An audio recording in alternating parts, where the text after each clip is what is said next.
Estamos muy contentos de poder compartir con ustedes el repaso de la lección de esta semana. Y tiene un título muy interesante, un título que me llamó muchísimo la atención porque este es un tema que me gusta mucho, es un tema que me apasiona, es un tema que dentro de la consejería y el coaching siempre tenemos que enfrentar. ¿Cómo planificar para tener éxito? Así que vamos juntos a hacer este repaso de la lección y a encontrar cosas muy interesantes. No solamente interesantes, sino que podemos aplicarlas de manera muy práctica a nuestra vida. Eso me encanta de esta lección, de este trimestre, que es una lección muy práctica. Administrar para el Señor. Así que quiero invitarles, mis queridos hermanos, si ustedes nos pueden acompañar, nos coloquemos de rodillas para pedir la dirección del Espíritu Santo antes de iniciar nuestro repaso.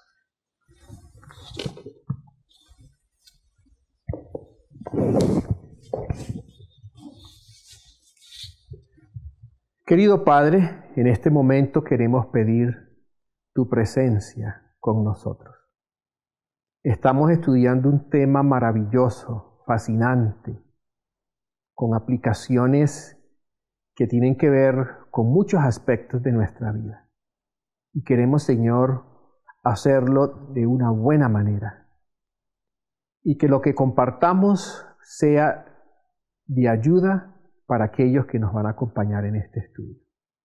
Gracias, Señor, porque tú has prometido que donde estén 2 o 3, allí vas a estar. Guíanos para que podamos hacerlo bien. Te lo pedimos con el perdón de nuestros pecados en Jesús. Amén.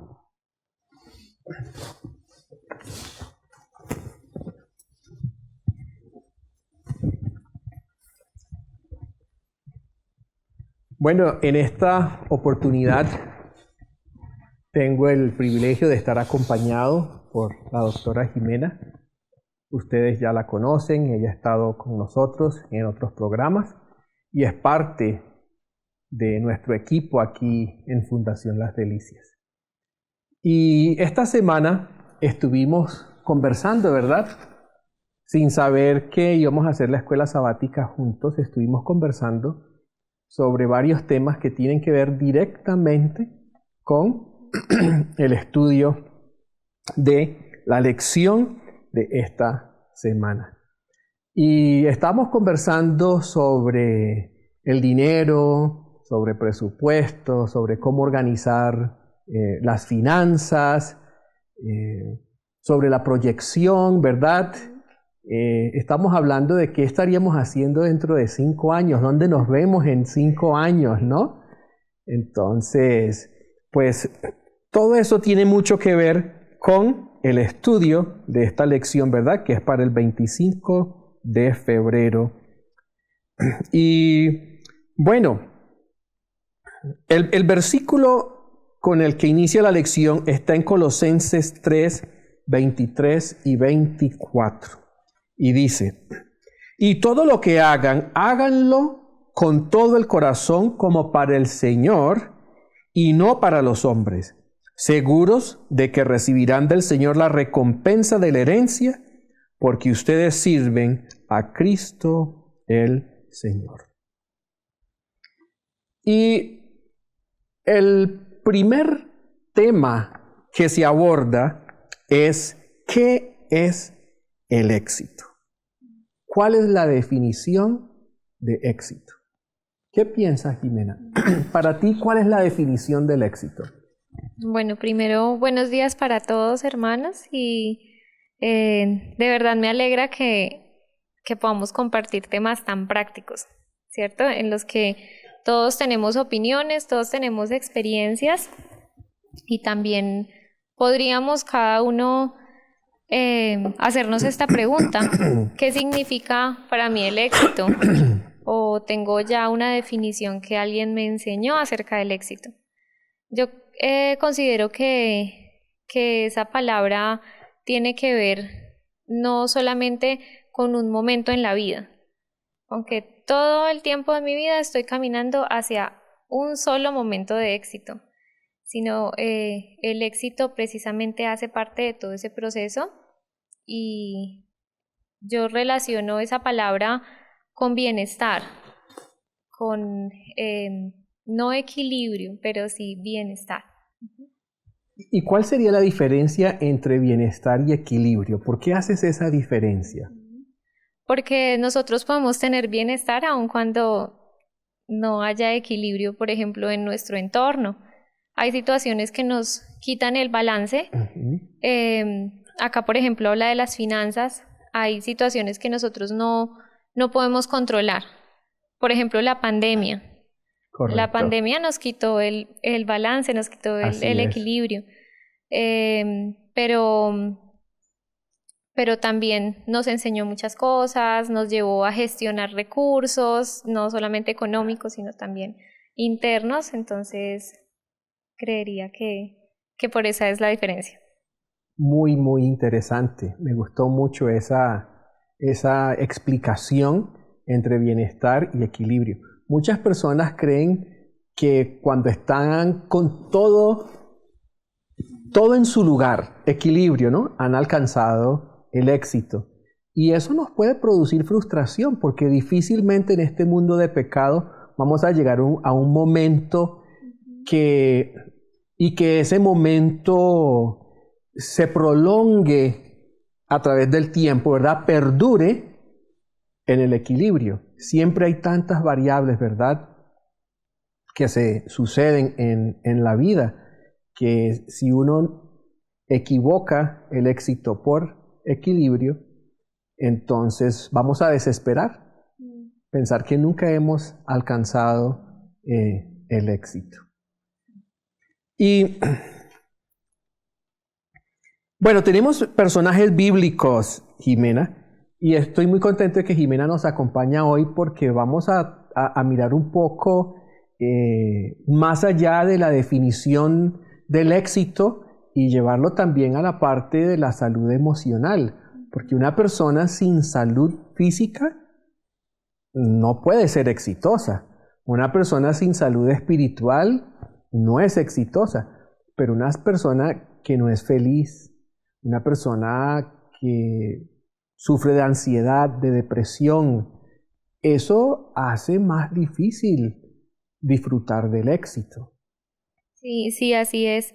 Y es lo interesante de los ejemplos, por ejemplo, los ejemplos que nos está mostrando la lección, porque nos da nombres particulares de personas en la historia que son buenos, digamos que estándares en cuanto a finanzas, en cuanto a lo espiritual, en cuanto a su desarrollo personal, y las tenemos acá como ejemplos exitosos, pero son personas que, como decíamos ahorita, no estaban viviendo, por ejemplo, en un entorno equilibrado, porque era una variable que no podían controlar. Todos nosotros compartimos esa misma variable en este mundo de pecado, como tú lo decías ahorita.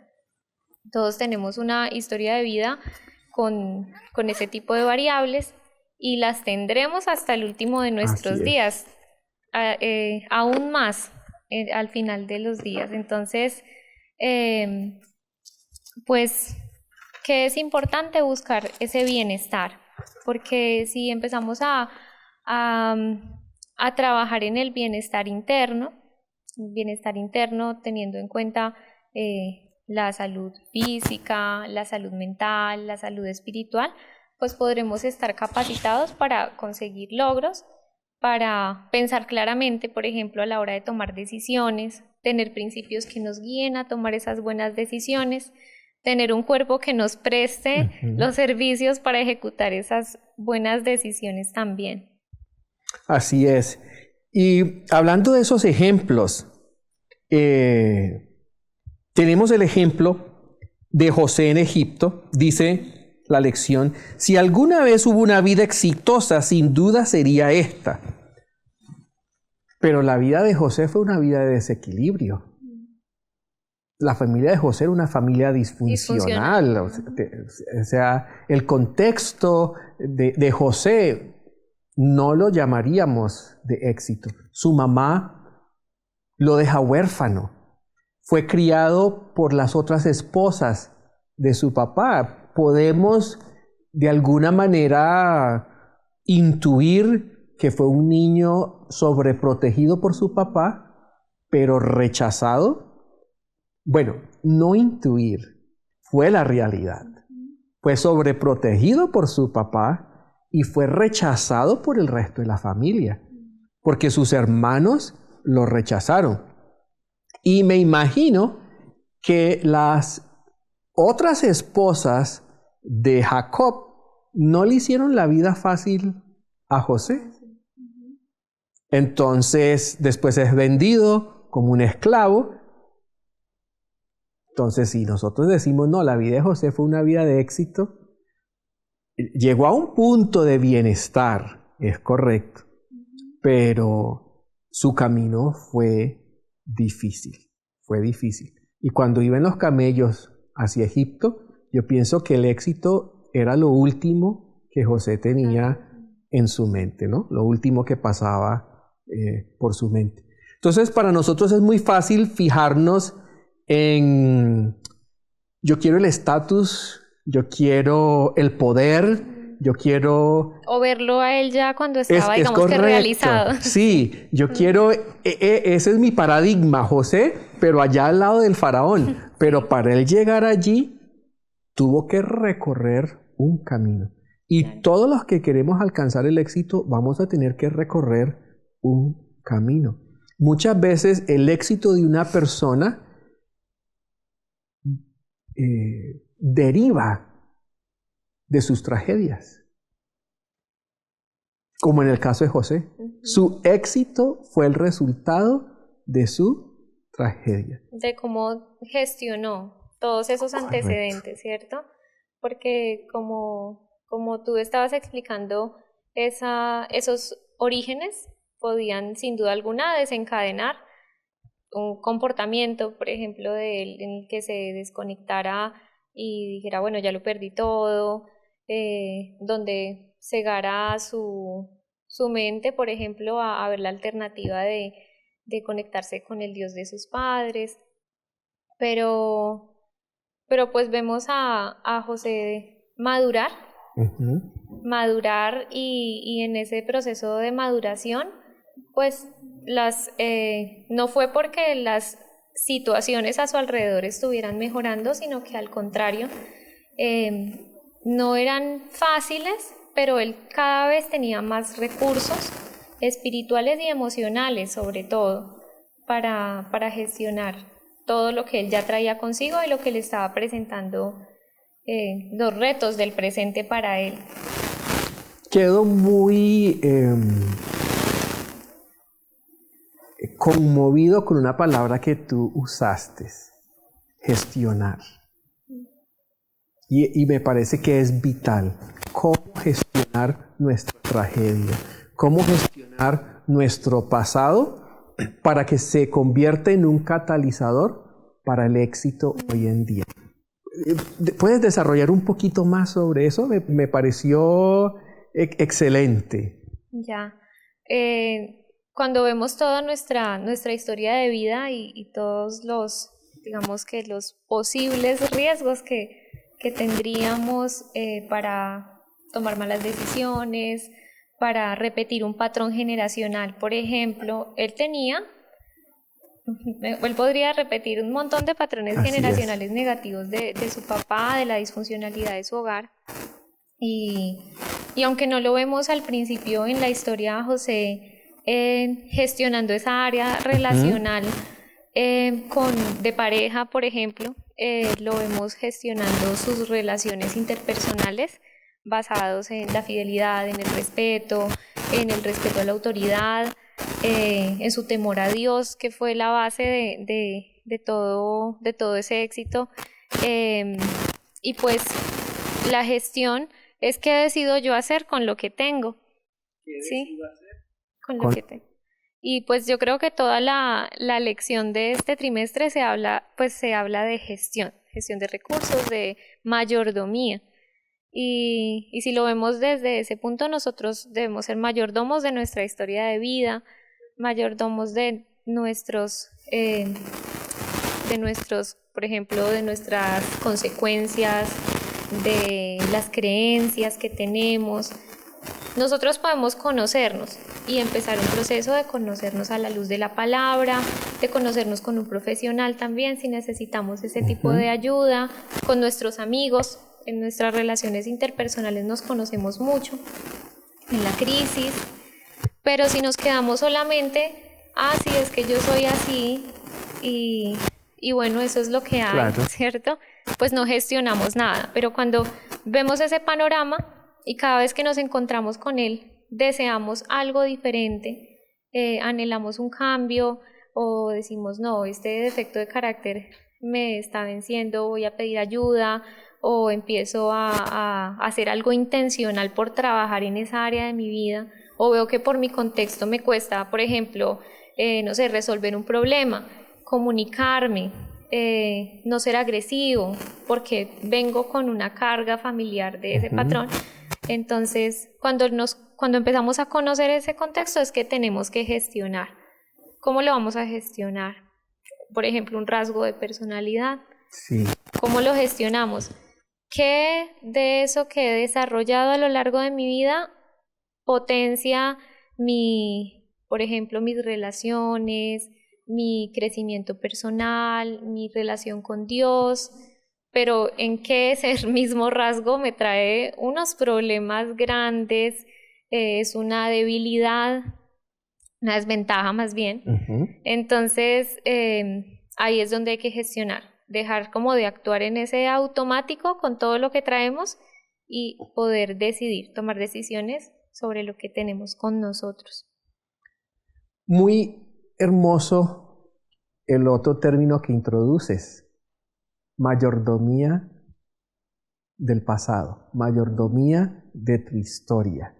Y José hizo una excelente mayordomía de su historia, una excelente gestión de su pasado, y con las pocas herramientas que tuvo, porque él no tenía apoyo emocional, él no tenía a quién recurrir para buscar consejería. Sí. No podía buscar un psicólogo cristiano que lo ayudara en esa gestión. Tuvo que depender enteramente de Dios, y lo logró.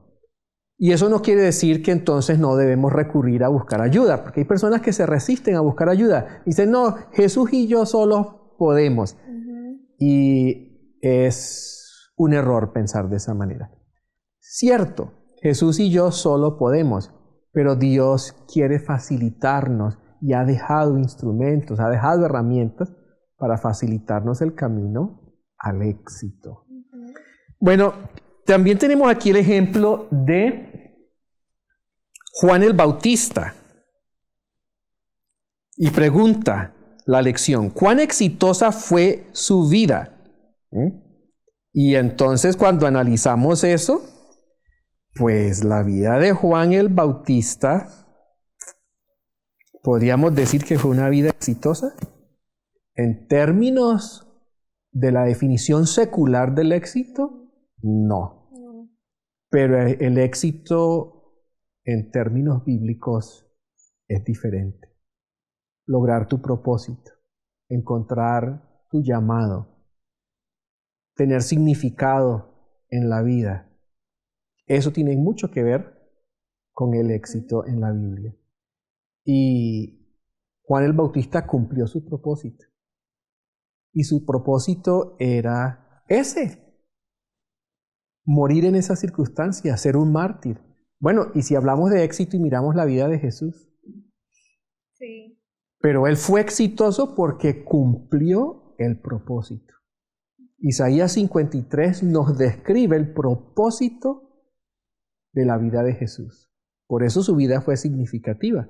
Y dentro de ese propósito era morir por Jimena, morir por David, morir por cada uno de nosotros. Cuando sus discípulos lo vieron colgado en la cruz, no creo que estaban pensando en el éxito. Pero el momento de mayor éxito en la vida de Jesús fue cuando estuvo colgado en la cruz, porque ahí derrotó el pecado y logró nuestra salvación. Donde parecía que era su mayor fracaso, Correcto. que estaba viviendo pues a quien se le hizo la mayor de las injusticias en esta Claro. tierra, si lo vemos así. Muy bien. Hay algo que me gustó muchísimo aquí en el material auxiliar para el maestro. Nos da ejemplos de éxito y nos habla del éxito y la sabiduría.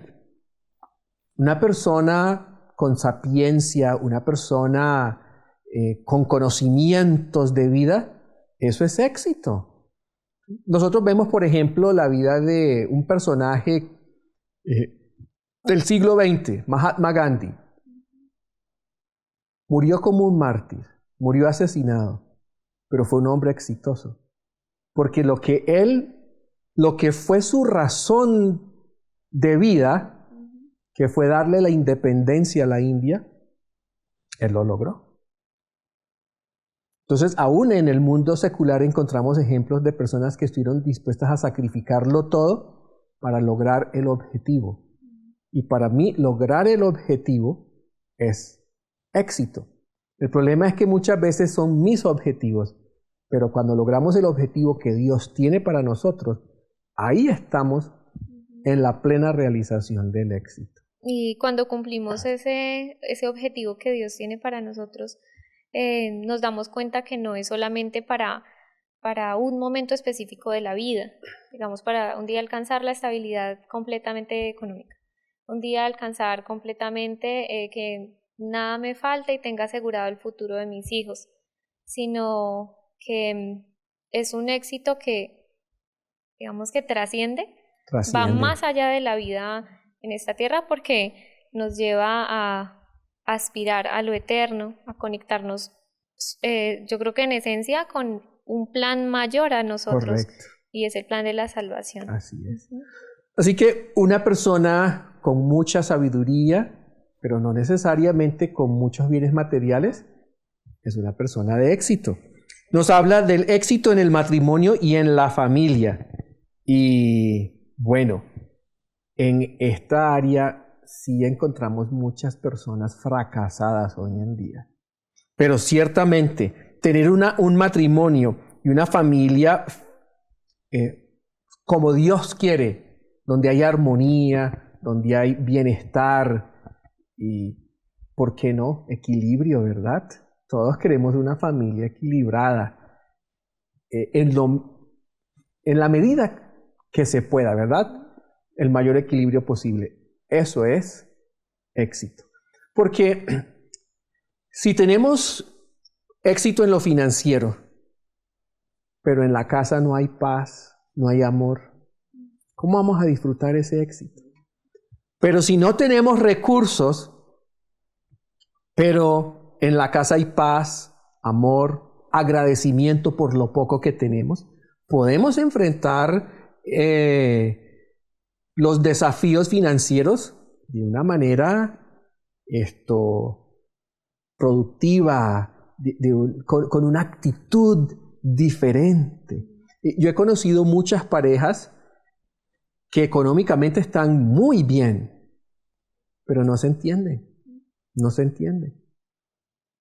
También conozco parejas que económicamente no están bien y tampoco se entienden, porque es que no es el dinero lo que hace que uno se entienda, son otras cosas. ¿Cuáles serían esas cosas, Jimena, que hacen que seamos exitosos en el matrimonio? Bueno, ¿qué piensas tú que se necesita? Tu perspectiva como psicóloga, tu perspectiva como mujer. ¿Qué esperas tú en un matrimonio para decir, soy una mujer exitosa en esa área de mi vida? Ya, bueno, yo creo que las dificultades se pueden esperar desde que uno piensa en la palabra familia o matrimonio, ¿cierto? Porque implica como la fusión de diferencias. Entonces, me gustaba lo que mencionaba la lección de esta semana acerca de principios. Tener principios de vida, buscar principios guías en la palabra que nos enseñen a tomar decisiones para bienestar, decisiones para salud, pues nos va a asegurar y nos va a ayudar a tener un futuro con ese bienestar precisamente del que estamos hablando. Equilibrio, bueno, como lo decíamos al principio, posiblemente no lo vamos a encontrar siempre porque van a haber crisis, van a haber transiciones dentro de el matrimonio mismo, en el proceso de comprometerse, en el proceso de noviar, de conocerse el uno al otro. Pues hay etapas de adaptarse, de elegir, de lidiar con diferencias, pero creo que es vital el componente de la comunicación, de aprender a comunicar, no solamente el sentarse a conversar, que es muy importante, claro, es un componente, digamos, que tiene un gran porcentaje dentro de la comunicación, pero también de que no solamente aprendamos a hablar, sino que aprendamos a escuchar, de aprender a conocer a la otra persona, que podamos tener una comunicación íntima, profunda, honesta. Es importante para que no lleguemos a la sorpresa de que un día ya estando casados en las cuatro paredes nuevas de la casa, vamos a sentarnos a conocernos porque es que no teníamos ni idea con lo que nos íbamos a encontrar. Esa comunicación que asegura que desde el principio, si se cultiva adecuadamente, si va creciendo en intimidad y en sinceridad, pues permite saber, de verdad, puedo ver que estos son mis principios y estos son los principios de vida que rigen a la otra persona. Estas son sus prioridades, estas son mis prioridades. Acá hay algo que puede combinar, que puede fluir. Bueno, entonces allí va a ser más sencillo, porque llega esa parte de la comunicación que es, digamos, que lo inicial dentro de cualquier vínculo social o afectivo, pues nos da todas las herramientas para aprender a tratar al otro y aprender también a conocer nuestras propias necesidades emocionales. Entonces, bueno, creo que la comunicación y la resolución de conflictos.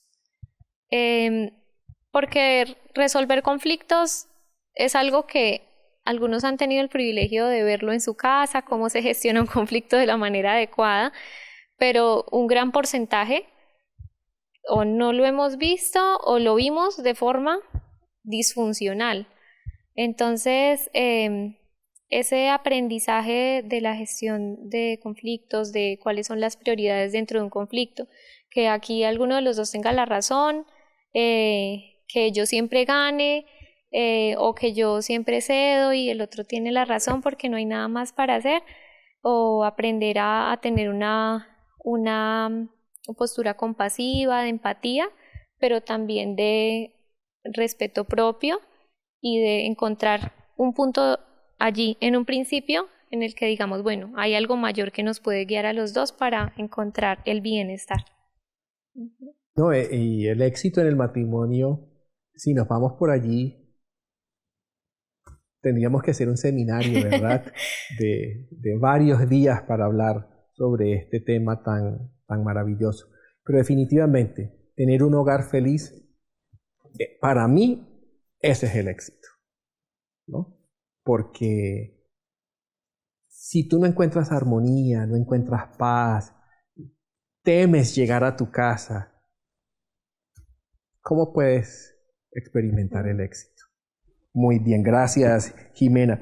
Bueno, otro tema muy importante que encontramos en el repaso de esta semana es la bendición del trabajo, el día lunes.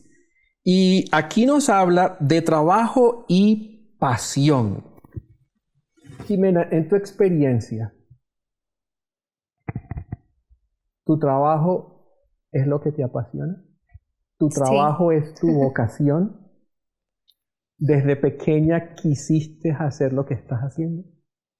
Sí, sí, sin duda, sí estoy haciendo lo que amo hacer y eso sí, no tengo duda alguna.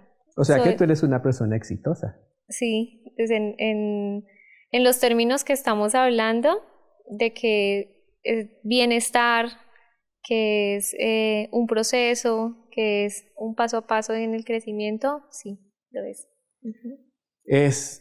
Pero no todo mundo logra eso. Porque muchas personas, ¿verdad?, están frustradas en su profesión porque les tocó estudiar. Conozco personas que querían estudiar medicina. Ese era su delirio, su objetivo, su meta, su sueño. Pero su capacidad intelectual no les alcanzó. Su capacidad financiera no les alcanzó. Alguna mala decisión, ¿verdad?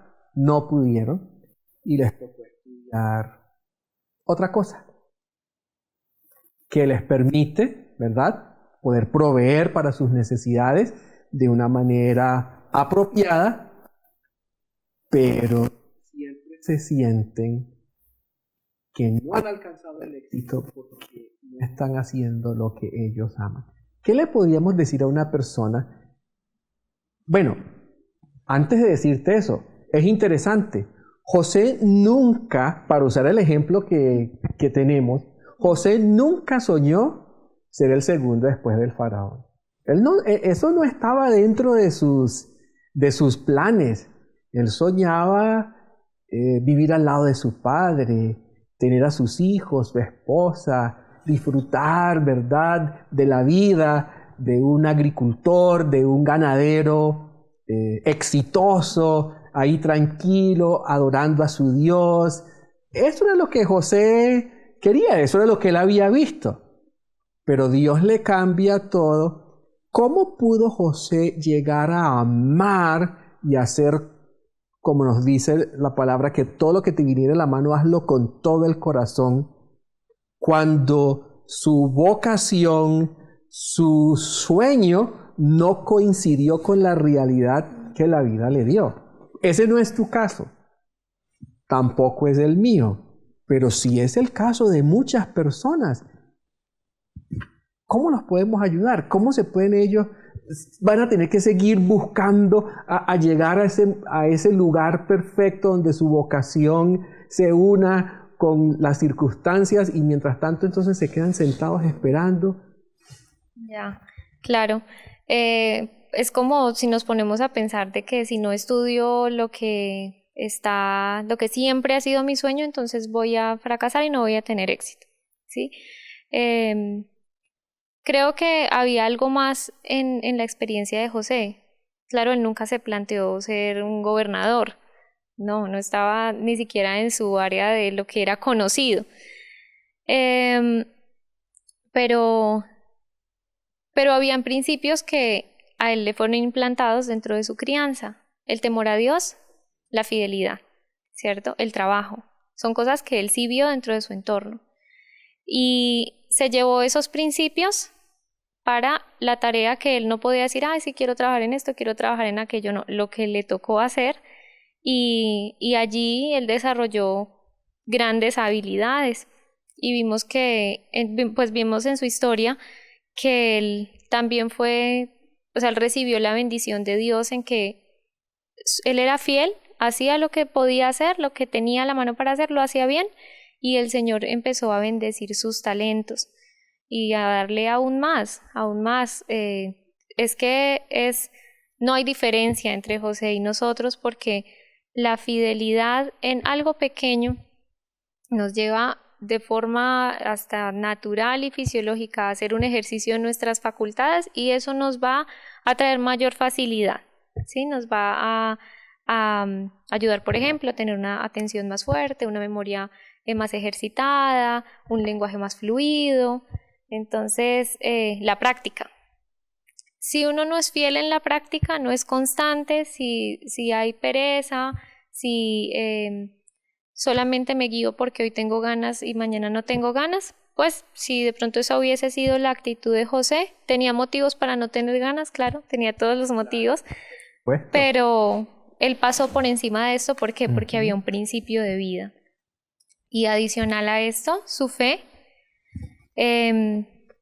La fe nos lleva a ver más allá de lo que tenemos frente a nosotros. Nos lleva a ser como osados, ¿sí? Claro. A soñar, y también a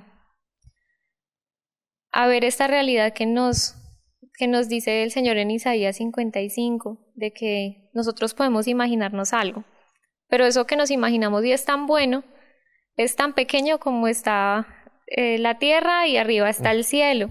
Entonces, eso trae descanso. O sea, yo puedo planear, yo puedo esforzarme, yo puedo soñar con el Señor, pero el Señor puede hacer algo que a mí ni siquiera se me ha ocurrido. Yo creo que cuando José estaba allí desempeñándose en la cárcel, en la casa de Potifar, pues él tenía muy buenas ideas de organización porque por algo se le daban más responsabilidades y no sabemos dónde estaban sus sueños. Correcto. Pero si él no hubiese sido un hombre ambicioso en fe, pues de pronto no hubiese apreciado las oportunidades que el Señor le puso frente a él. Entonces, creo que lo mejor que como seres humanos en esta tierra podemos buscar en esos momentos en que las cosas no se nos dan, o sea, no se nos da lo que queremos, no puedo entrar a la carrera que quiero entrar, no consigo el trabajo que quiero. Bueno, lo que tenemos en ese momento, utilicémoslo si lo queremos ver así, como una herramienta de entrenamiento. ¿Entrenamiento en qué?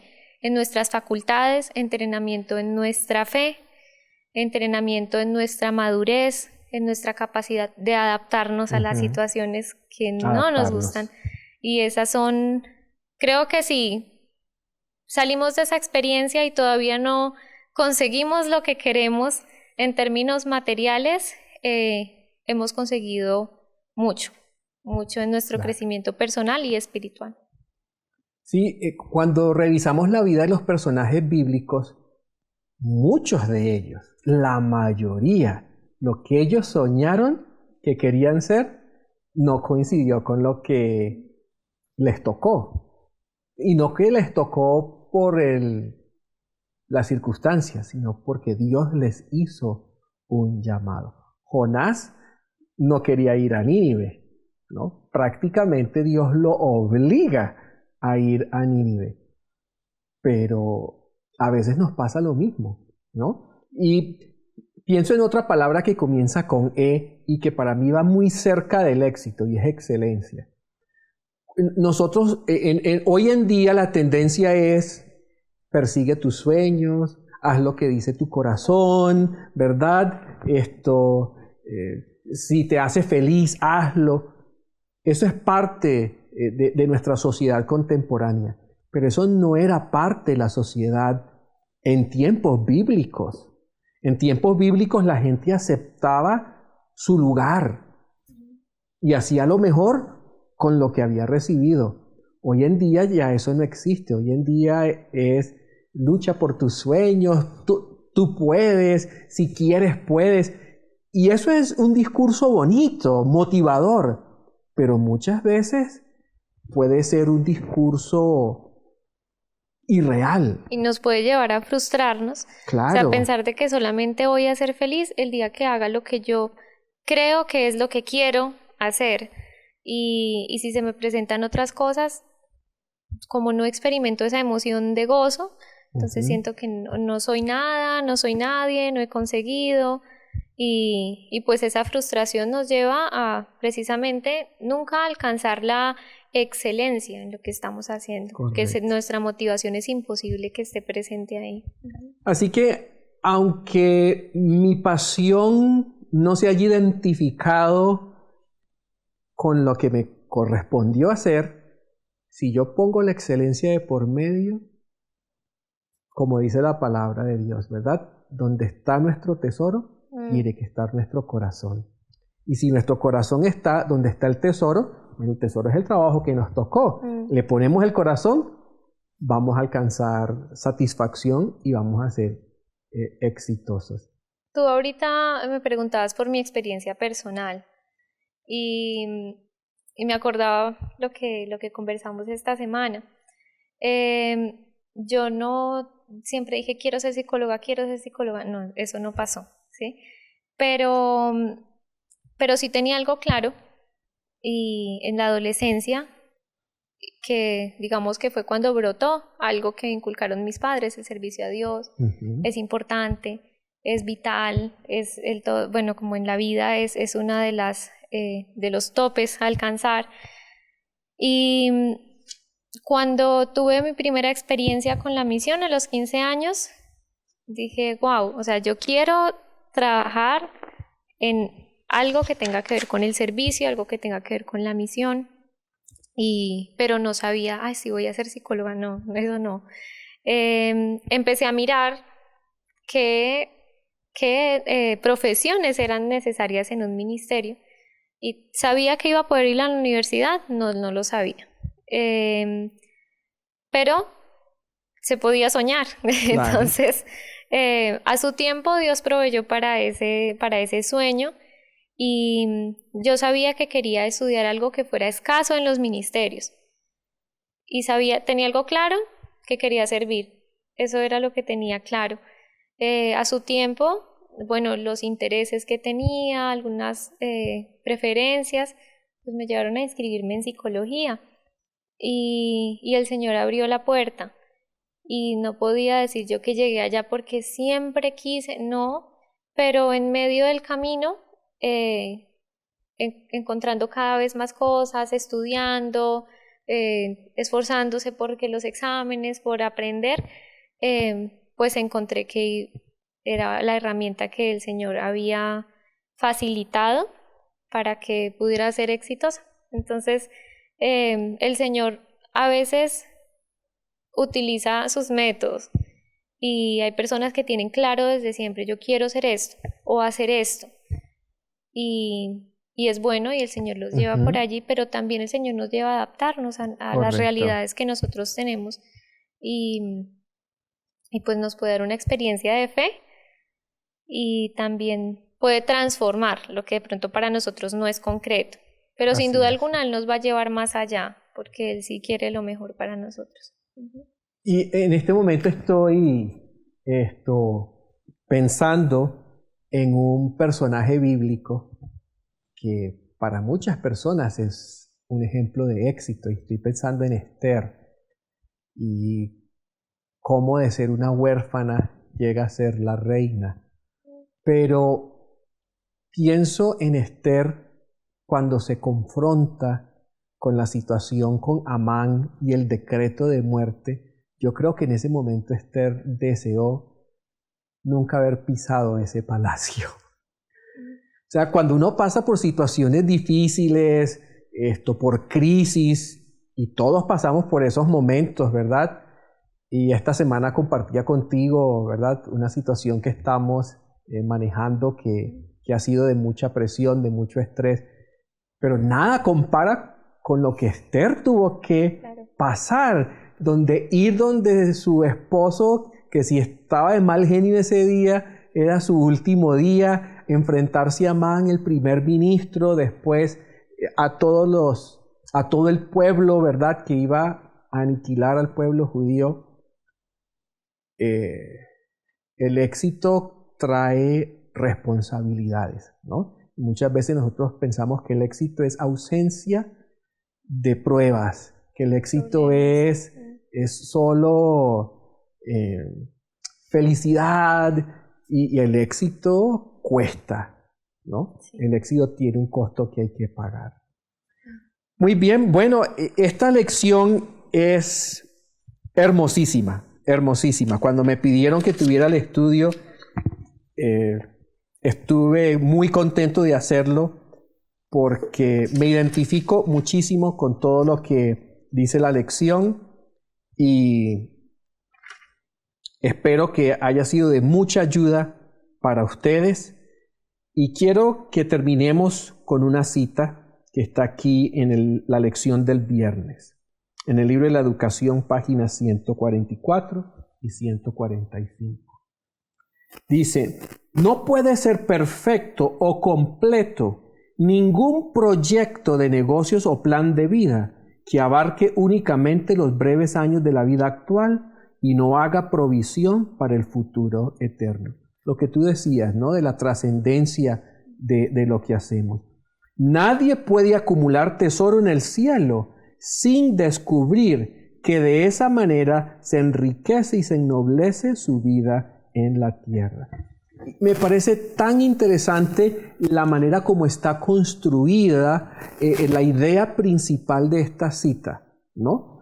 Porque nosotros siempre pensamos, no, yo tengo que alcanzar el éxito aquí y bueno, pues en el cielo sí, voy a estar en una casa con piso de oro, etc. Pero fíjate que aquí nos hace pensar de una manera muy alternativa, porque dice, parafraseando, acumula tesoro en el cielo porque de esa manera se enriquece y se ennoblece tu vida en la tierra. Y nosotros hacemos lo contrario. Tratamos de acumular tesoros aquí y decimos, bueno, y después me iré a disfrutar en el cielo. Y aquí nos dice, nadie puede acumular tesoro en el cielo sin descubrir que de esa manera se enriquece y ennoblece su vida en la tierra. Y los dejo con ese con esa hermosa declaración del espíritu de profecía. Acumulemos tesoros en el cielo. Algo para terminar, un mensaje para concluir, Jimena. Bueno, de la cita que acabas de compartir, me parece especial que cuando el Señor nos habla acerca del cielo, acerca de los tesoros que allí tendremos, nos habla con mucha certeza, porque Él nos habla de algo que no va a cambiar, de una ley. Así como nosotros no dudamos que existe la ley de la gravedad, Él nos presenta sus palabras que no cambian como una ley. Y esa ley debe alentarnos a confiar de que si le consultamos a Él, si invertimos nuestro tiempo, nuestros afectos, nuestras facultades en conocerle, en obedecerle y en practicar lo que Él nos enseña, tiene que haber así como soltamos algo y siempre se va a caer porque es una ley, siempre va a haber bendición si estamos en armonía de esa ley, porque el Señor así lo dijo. O sea, si somos fieles, si confiamos, si le obedecemos, si hacemos esos tesoros en el cielo, va a haber siempre una bendición en esta tierra. Y como vimos, las bendiciones no siempre es que vamos a tener los bolsillos llenos. Las bendiciones también las vemos reflejadas en nuestro bienestar personal, físico, mental, espiritual, familiar, etc. Bueno, los invitamos para nuestro próximo estudio. El Señor les bendiga y que tengan un día maravilloso, que puedan profundizar en su comunión con el Señor y comprender que conocer a Dios es el éxito. Vamos a orar.